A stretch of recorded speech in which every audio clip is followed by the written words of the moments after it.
네, 축하드립니다. 제가 정말 기다렸던 바로 그 제품, 애플의 맥북 프로가 도착했습니다. 사실 제가 그 메인 편집용 노트북이 없었기 때문에 이 제품을 굉장히 기다렸었는데 이제 이 친구가 있어서 굉장히 든든하고요. 이 친구를 제가 빠르게 받아오려고 굉장히 크게 감수한 부분이 있습니다. 앞서 언박싱 할 때 살짝 나오는데 눈치채신 분들도 있을 것 같아요. 어쨌든 그 얘기는 뒤에서 나중에 하도록 하고요. 자, 오늘은 이 제품 빠르게 한번 살펴보도록 하겠습니다. 여러분, 제가 갖고 온 제품은 뭐냐면요, 맥북 프로 M1 맥스 칩이 탑재된 그런 제품이고요. 그러니까 최고 사양 모델이죠. 하지만 옵션은 제가 제대로 선택하지 못했습니다. 왜냐면 빠르게 받으려면 옵션을 아무것도 선택하면 안 되더라고요. 그러니까 기본 옵션 아니면 배송이 막 2주, 3주, 4주 밀리기 때문에 여러분들께 빠르게 보여드려야겠다 싶어가지고 제가 순정 그대로의 상태를 갖고 왔고요. 제가 어떤 치명적인 그런 것들을 감수했냐, 바로 한번 보여드리자면 이 제품을 열면은 바로 확인할 수가 있어요. 짜자잔. 자, 여러분 보이시나요? 이상하죠? 한글이 있어야 되는데 한글이 아니라 일본어가 각인되어 있습니다.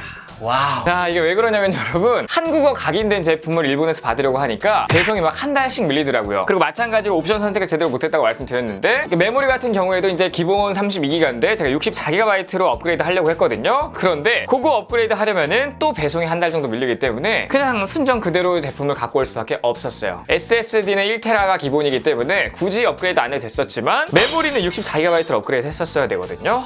근데 이상하더라고요, 시스템이. 그리고 파이널 컷 같은 경우에도 저는 항상 프리미엄 프로만 썼기 때문에 요번에 살 때 같이 사야겠다 했는데 다른 거 다 순정이고 파이널 컷만 넣더라도 배송이 막 한 달씩 밀렸습니다. 그래서 그것도 뺐어요. 어차피 그건 뭐 나중에 살 수도 있는 거니까 그 정도는 감수하기로 했습니다. 그래서 나중에 제가 이제 메인 제품으로 쓸 맥북 프로 같은 경우에는 이제 한국에 출시할 때쯤 제대로 된 옵션을 선택해서 한번 주문해 보도록 할 거고요. 이거 같은 경우에는 시간이 지나면 이렇게 이벤트로 나눠드린다든지 어떻게 뭐 다른 방법을 찾아봐야 될 것 같습니다. 참, 그리고 이 충전기 같은 경우에도 110V예요. 110V. 우리나라에서는 220V여야 되는데 어쨌든 저희 집에서는 뭐 대부분 샤오미 멀티탭을 사용했기 때문에 집에서 사용할 땐 무리가 없지만 외부에서 사용할 때 좀 무리가 있을 것 같고요. 그런데 요거 같은 경우에 이렇게 빼고 나서 220V짜리를 끼울 수 있으니까 그렇게 한번 사용을 해볼까 생각 중인데, 어쨌든 그거는 사용해보고 말씀드리도록 하겠습니다. 오늘은 제가 좀 간단히 맛보기 영상을 좀 찍을 거고요. 다음번에 조금 더 제대로 된 비교를 해드릴 거고, 그러기 위해서 제가 또 갖고 온 게 있습니다. 자, 바로 전세대 맥북 프로예요. 이 제품 제 건 아니고요. 친구한테 좀 급하게 빌렸는데 이 두 가지를 비교해보는 그런 영상도 한번 만들어 보도록 하겠습니다. 짜잔. 그래서 지금 보시는 이 디자인이에요. 그러니까 위에서 봤을 때는 뭐 딱히 크게 달라질 거 없어 보이는 그런 디자인인데, 이 애플 로고 부분 있잖아요. 이 부분이 기존에 좀 연한 그런 느낌이었거든요. 그런데 굉장히 진한 로고로 바뀌었습니다. 그거 말고는 위에서 볼 수 있는 특징이 사실은 없어요. 그리고 아래에서 보는 특징, 짜잔, 조금 더 각지게 바뀐 게 특징이고요. 여기 맥북 프로 각인이 들어간 모습을 보실 수가 있습니다. 그런데 가장 크게 차이 나는 점은 어디냐? 바로 측면이에요. 측면 디자인이 좀 바뀌었는데요. 이렇게 보시면요, 굉장히 좀 두꺼워진 듯한 그런 모습을 볼 수가 있고요. 솔직히 디자인 쪽 입장에서 말씀드리자면, 발표 영상 정리할 때도 좀 말씀드렸지만 전세대 디자인이 훨씬 더 예쁜 것 같습니다. 제가 지금 싹 비교해봐도 전세대 디자인이 더 예뻐요.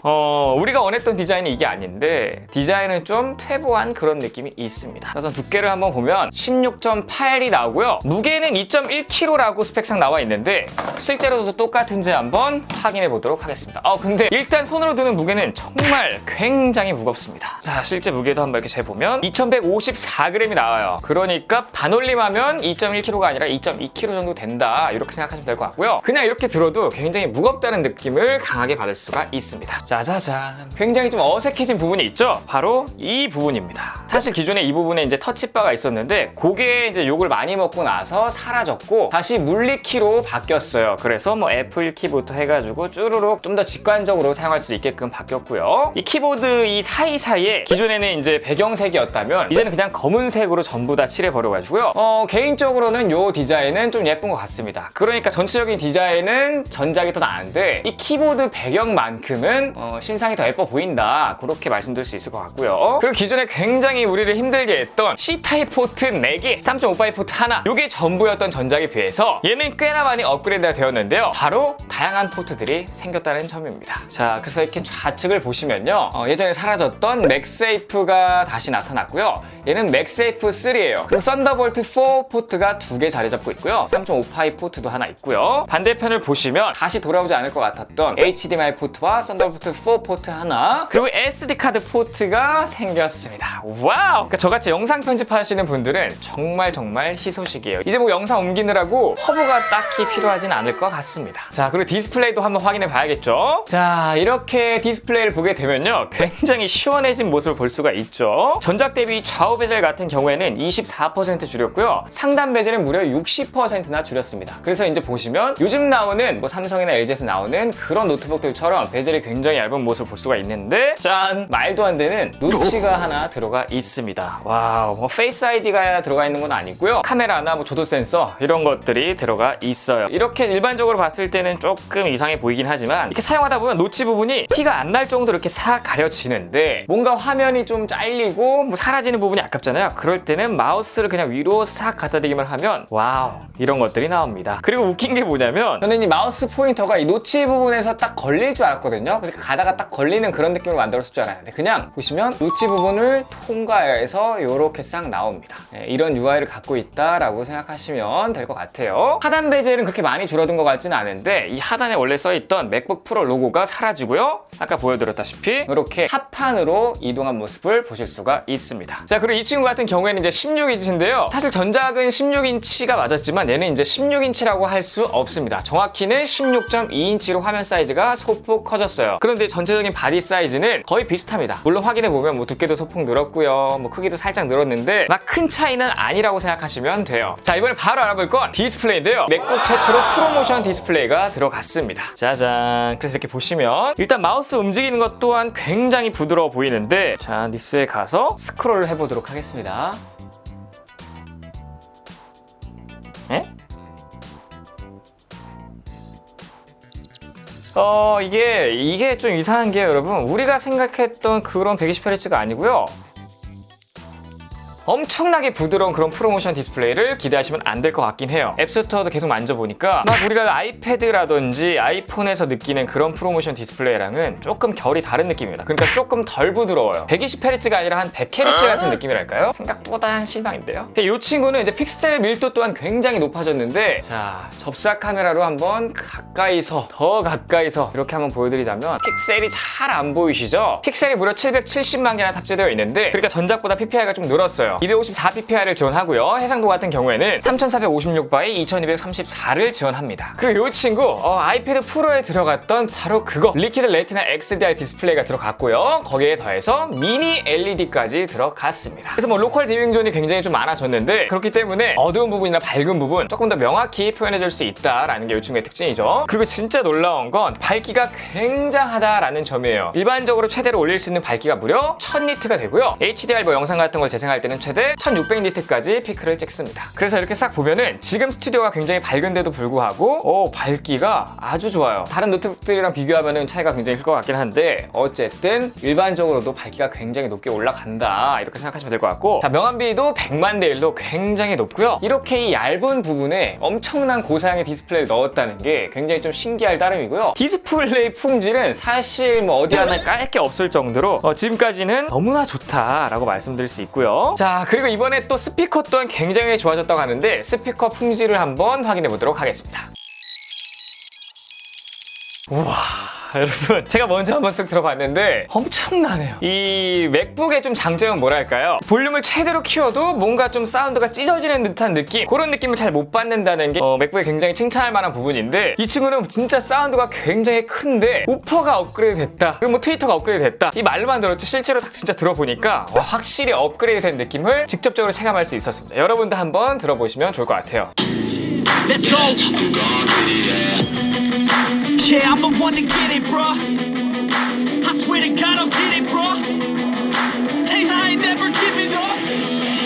Yeah, I never give up. I got this, man, I got it. I will not quit, I'm on it. Never rock it. Got the block. 스피커를 좀 잠깐 들어봤지만 확실히 우퍼 사이즈가 커졌구나 라는 걸 먼저 좀 체감할 수 있었어요. 이 둥둥거리는 느낌이 전작과는 확실히 다릅니다. 이게 좀 다행인 게요, 14인치 같은 경우에도 똑같은 스피커가 탑재되어 있어요. 그리고 이번에 새롭게 들어간 기능이 있죠. 바로 공간 음향을 지원한다는 건데, 이거 같은 경우에는 요즘 뭐 에어팟 프로라든지 이번에 새로 나온 에어팟 3에도 들어갔는데, 이게 이제 노트북에도 들어갔다고 해요. 이거 같은 경우에는 어떻게 들리는지 제가 조금 더 사용을 해보고 말씀드리도록 할 거고요. 자, 이번에 확인해 볼 건 마이크입니다. 애플에선 뭐 3개의 스튜디오급 마이크가 들어갔다고 하는데 전작보다 품질이 더 좋아져가지고 노이즈를 60%나 개선했다고 하거든요. 제가 이것도 녹음해서 한번 들려드리도록 할게요. 네, 시간 말입니다. 자, 지금은 맥북 프로에서 굉장히 자랑했던 마이크를 한번 테스트해보고 있는데, 제 목소리가 어떻게 들리는지 제가 지금 착용하고 있는 소니의 녹음기와 한번 비교해드리도록 하겠습니다. 네, 시간 말입니다. 자, 지금은 맥북 프로에서 굉장히 자랑했던 마이크를 한번 테스트해보고 있는데, 제 목소리가 어떻게 들리는지 제가 지금 착용하고 있는 소니의 녹음기와 한번 비교해드리도록 하겠습니다. 자, 제가 소니의 녹음기, 그러니까 여기 달려있는 녹음기와 조금 떨어져 있는 이 맥북 프로의 마이크,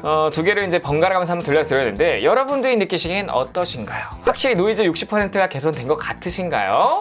이것도 제가 조금 더 자세히 한번 사용해보고 말씀드리도록 할 거고요. 다음 바라볼 건 카메라예요. 자, 전작 대비 해상도가 2배인 1080p를 지원하는 카메라가 들어갔고, 조리개 값도 f2.1로 좋아졌고, 이미지 센서까지 더 커져서 저조도 성능을 2배나 개선시켰다고 해요. 그리고 뭐 ISP와 뉴럴 렌즈를 사용해서 뭐 이미지 품질이라든지 아니면 피부 톤 같은 것들 조금 더 좋아지게 그렇게 표현을 한다고 하는데, 자, 이것도 제가 한번 바로 촬영해서 여러분들께 보여드리도록 하겠습니다. 자, 지금 저를 촬영하고 있는데, 저를 촬영하니까 이것도 보여드려야겠어요. 와우! 이 노치 부분에 인디케이터가 있거든요. 여기에 초록 색깔로 불이 들어오는 거를 확인하실 수가 있고요.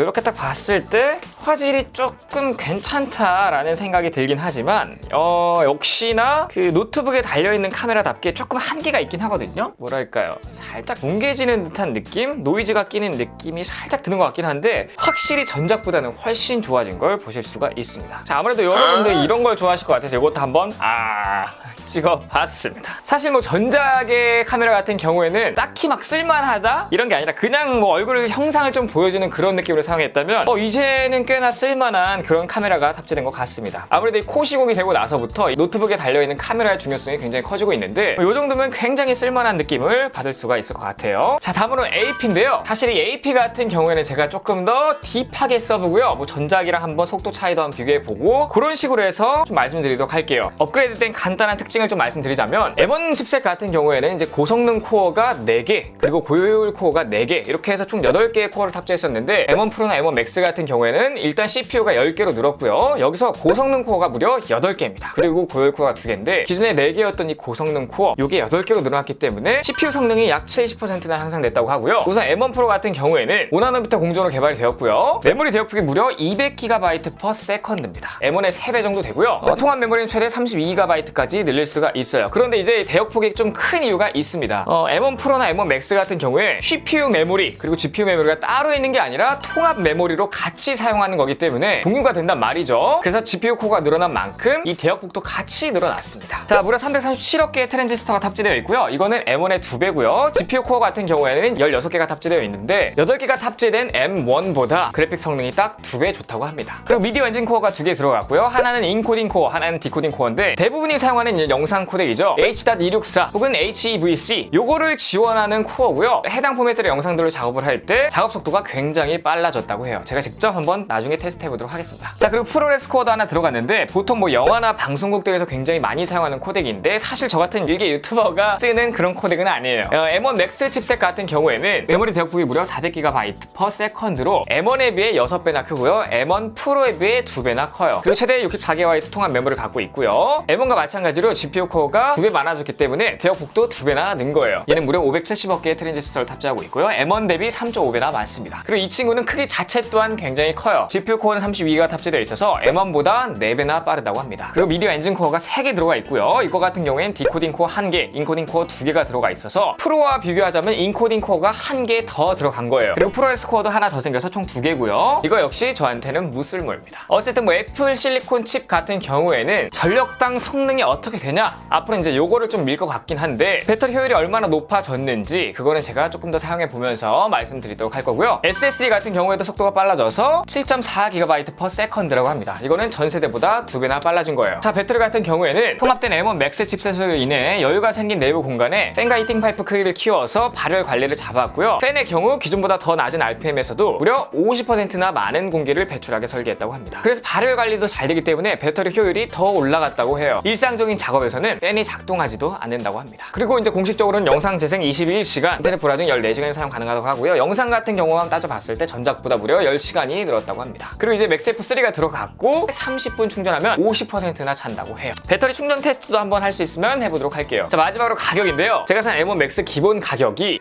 471만 원이고요. 여기에 램만 높여도 추가로 54만 원이 늘어나기 때문에 총 525만 원이라고 생각하시면 돼요. 뭐 SSD 늘리는 거는 이제 자유이지만 보통 이 M1 맥스를 사시는 분들은 메모리는 필수적으로 좀 올리시지 않을까 이런 생각을 해봅니다. 그래서 이 제품 살려면 한 520만 원 정도는 줘야 된다 이렇게 생각하시면 될 것 같아요. 자, 어쨌든 오늘 영상 여기까지고요. 제가 조금 더 이 친구를 딥하게 메인으로 한번 사용해 보면서 이 친구의 장단점을 한번 자세히 리뷰해 보도록 하겠습니다. 자, 오늘 영상 여기까지고요. 제 영상이 중요하면 도움이 되실까요? 유쾌하다고 생각하신다면 여기를 잘 보시고 더 바로 구독, 땡깍, 또 부담 눌러주시고 좋아요, 댓글, 알림 설정까지 부탁드립니다. 꼭요! 지금까지 IT 크리에이터 MR였습니다. 감사합니다.